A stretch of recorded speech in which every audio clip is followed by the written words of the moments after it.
Hey guys, and welcome to the channel. And India and New Zealand have both named their squads for the World Test Championship final in Southampton starting on Friday.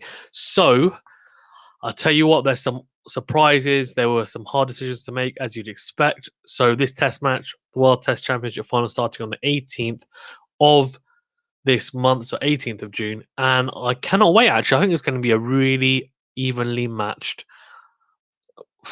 test match, to be honest with you. It's a shame it's only a one-off.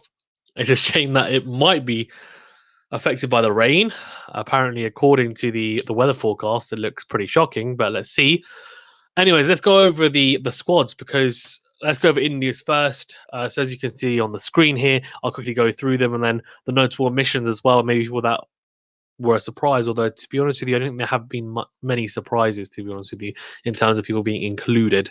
Virat Kohli captain, Rohit Sharma, Shubman Gill, Cheteshwar Pujara, Ajinkya Rahane, Hanuma Vihari, Rishabh Pant, Ridhaman Saha, Ravichandran Ashwin, Ravindra Jadeja, Jasprit Bumrah, Ishant Sharma, Mohammad Shami, Umesh Yadav, and Mohammad Siraj. So, I guess the only people that you might think it might be a little bit of surprise.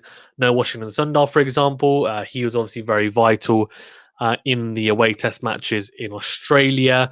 You also had Axar Patel, who spun India into a lot of victories with Ashwin at home against England. Also, who else? Well, we're looking at people like Shardul Thakur, for example. He also has played his part in test matches over the past 6 to 9 months. Hardik Pandya, I guess. But again, I don't know whether he would play because of his lack of bowling at the moment in terms of his injuries.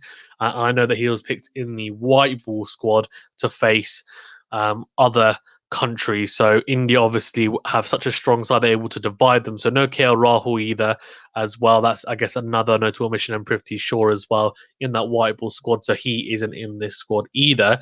So they've pretty much said this is going to be the team we want to put out. And in terms of a predicted 11, you know what? Let's do that before we go on to New Zealand one. So I think realistically they're going to go Rohit Sharma and Shubman Gill to open up. Number 3, Pujara, just nailed on. Kohli at 4, Rahane at 5, Pant at 6. So that's your 6, I guess, batsmen. Then you go into all rounders. So then it's a question of how many quicks they go with. So you got 7, 8, 9, 10, 11. So they've got 5 more players to play. I'd assume they might even go with Jadeja and Ashwin, and then go with Bumrah, Shami, and Ishant Sharma. Someone like Siraj, I can't see Umesh Yadav playing. I can't see Widderen. I can't say his name.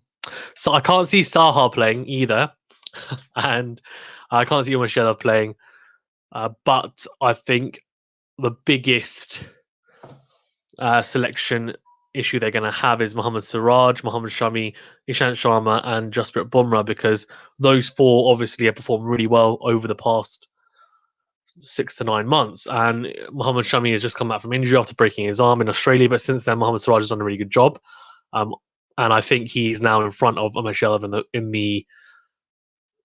the order of bowlers, if I'm being perfectly honest, in the pecking order. So I would like to see him. I think he'd get a lot of purchase in English conditions. Hanuma Vihari, I think, is a good backup, but I can't see him getting a game. I think they're going to go with Jadeja and Ashwin as the 2 all-rounders. I can't see Vihari getting a look in. So that would be my team. And they have a decision to make, I think, about Siraj and Shami, or Siraj and Sharma, or Siraj and Bumrah. I think Bumrah's definitely going to play if he's fit. So Ishant Sharma, I mean, he's been there for a long time as well, and he's kind of that old reliable. Mohammad Shami's been fantastic, but he was injured, so then does that go against him? Mohammad Siraj has been very good. I think they might just go with the old faithful in Bumrah, Sharma, and Shami, Jadeja, and Ashwin. I think that's probably what they'll go with. Obviously, that's 5 bowlers, so but I can't see them dropping one of the batsmen. Right, I just can't see them bringing Vihari, to be honest with you. So I think that's what they'll go with, anyways. So I think 5 bowlers in total, 2 of which are Jadeja and Ashwin. Right, okay, let's go on to the the Black Cap squad or the New Zealand squad. So, of course, you can see here Kane Williamson captain, Tom Blundell, Trent Boult, Devon Conway, Colin de Grandhomme, Matt Henry, Carl Jameson, Tom Latham, Henry Nicholls, Ajaz Patel, Tim Southey, Ross Taylor, Neil Wagner, BJ Watling, and Will Young. So, clearly just there will be a bit of recency bias here in this squad, and I think that's just because they played pretty much everyone in the squad. I think it was everyone in their squad, or their touring squad, in one of the test matches at least against England. And so it was a little bit of a trial to say, okay, show us what you're made of and show us that you deserve to be in the squad or starting 11 for the World Test Championship final. So that's why you might look at that and say, oh, there's a couple of surprises there. So I know Darren Mitchell, Colin de Grandhomme, CDG is in there. I think if he wasn't injured, Darren Mitchell wouldn't have been getting a game anyways.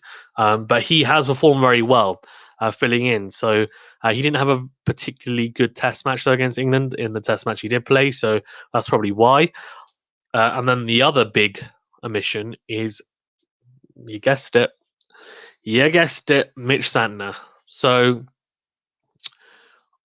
a little bit surprised. At the same time, I'm not. And I'll tell you why. Because Mitch Santner is a fantastic white ball bowler. I don't think his pedigree in red ball is quite there yet. And I think the way that he bowled in the test match he did play compared to how Ajaz Patel bowled in the test match that he played, you could see the difference in red ball pedigree and how Ajaz Patel is just a lot more comfortable bowling with the red ball and also just a lot more consistent and skilled. It just gives you a lot more, I think. And yes, Mitch Santner can bat a little bit, but it doesn't matter because you've got Carl Jameson batting at 8, so it's not really an issue. And Ajaz Patel can bat a little bit as well. So Neil Wagner looked like, he looked like Brian Lara in one of his innings. So in the England series, so yeah, not too much to, I think, look into on that front. Obviously, Devon Conway getting picked because he's a must now. He will be at the top after only playing 2 test matches, but he looked so phenomenal in that 200 in the first test match he played, scored 80 odd as well in the second. He will definitely open up with Tom Latham. Then at 3, Kane Williamson, if he's fit, I think it looks like he will be. Ross Taylor at 4.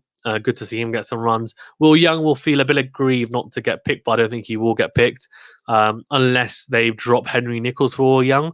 Will Young is more used to batting at 3 or 4. Could he bat at 5? Maybe, but I think they'll stick with Henry Nicholls at 5. And then at 6, they'll have BJ Watling. Tom Blundell won't get a look in because he will just slot in after BJ Watling retires after this test match, though, for sure. So that's at 6. Then at 7, I think they're going to go with Colin de Grandhomme, 8, Carl Jameson, 9, Ajaz Patel, 10, Trent Boult, and 11, Tim Southey. Although I've just missed out Neil Wagner. So that is their conundrum. Do they pick Colin de Grandhomme, Ajaz Patel, or one of the quicks? Now, I'd assume they're going to go with the spinner. So Ajaz Patel, I think, slots in there. The question is, do they pick an all-rounder Colin de Grandhomme, or do they drop one of their paces? Which I mean, that is just they have to make that decision. So this is another tricky decision for them because I think, in New Zealand they would just play quicks and they wouldn't play a spinner. So Darren Mitchell will be the all-rounder or Colin de Grandhomme. Now here they're playing a spinner, so then it's a toss-up. Do you play your all-rounder Colin de Grandhomme, which probably gives you better balance, but then you lose the potency and the threat from one of your quicks? And Neil Wagner, Carl Jameson, Trent Boult, and Tim Southey, all 4 of them have been unbelievable. And it would be really harsh to leave one of them out, but you probably have to because Southampton probably will turn a little bit. I mean, if it's going to rain, I don't know how much effect Ajaz Patel will have, but I think they will pick a spinner. I just think they definitely will. So if that's the case, then they've got a really tough decision on their hands. I would assume, and it will be harsh, but I think Trent Boult and Tim Southey are certains, and the form that Carl Jameson has been in with the ball since the start of his Test career, I think Neil Wagner might make way. They may go and take a gamble and just drop Colin de Grandhomme and go Neil Wagner. And then Carl Jameson could slot up into 7. I think that's probably a little bit too high for him. Let's see. It's going to be interesting. They've got a decision on their hands for sure. Yeah, obviously no Jacob Duffy as well, but I wasn't expecting him to be in the squad anyways. Okay, so I guess that's the two squads and also the conundrums that both have in terms of selection. Let me know what you think as well of the predicted 11s. Who do you think is going to start for India and New Zealand as well? And also, who do you think is going to win? And on top of that, let me know as well. I mean, were there any people that you think should have been included in the squads for India or New Zealand? I think questionably maybe. For me, I think I'm okay with them, but yeah, definitely, I'm sure there's some people who think some people should have been included. So yeah, let me know what you think. Okay, thank you very much, guys, for tuning in and listening. Please remember to smash the like button and subscribe button if you haven't already. I'm really looking forward to the final starting on Friday, and I'll see you guys there. Hopefully, should be doing some live streams for part of a day or two at least. So keep an eye out for that. Thank you very much. I'll see you on the next video. Thank you very much.